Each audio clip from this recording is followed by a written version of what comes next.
Иди. Добар ден. Добар ден, седнете. Работевте, дури јас не бев тука. Работевте. Многу.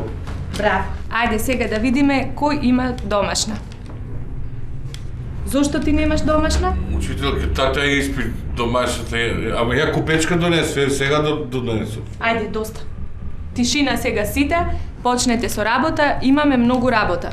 Секој сам да пишува пред себе, да нема препишување. Што побргу ги одговорите прашањата, побргу ќе влеземе во Европа. Ајде, почнете.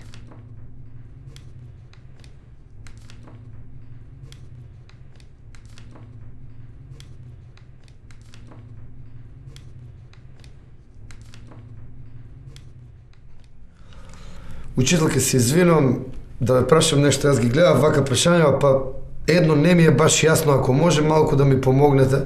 Да? Вака иде. Ако на сите нас што аплицираме за Европска Унија, влезот по фенг шуи ни е погрешно поставен и ако месецот му е во Шкорпија, дали ќе не примат без разлика што 26-та куќа е карабина? Мене фенг шуи не ме интересира, јас се хранам по Diamond и не трескајте глупости. Што не знаете, оставете, преминете на другото прашање. Без глупости. Ба стварно извинете и мене ова за карабината ме интересира. Дали може од 25 куќи има веќе, 26-та не мора, од 30 до 35-та куќа да влезе као карабина.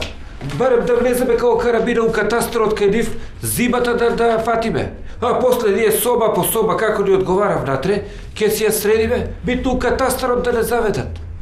Тоа мислам дека е убаво да се одговори. Без глупости, само тоа што сте сигурни, тоа ќе пишете во прашањата, ако не следното прашање ќе го одговарате. А ти зошто не пишуваш? Зошто не пишуваш?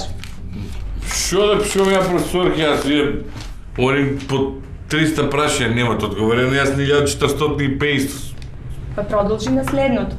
Не е проблем ја да продолжим, нас и милион прашања да ни постават, ничи одговориме. Они дали може да одговорат на едно прашање, ја да ги питам.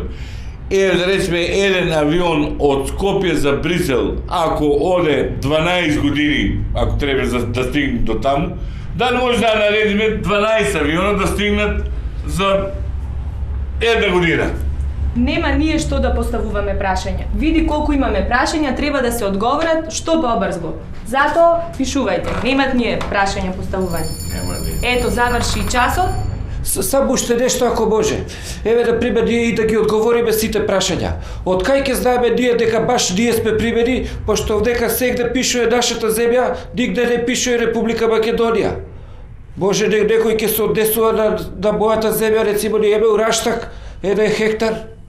Некои прашања не заслужуваат одговор. K15!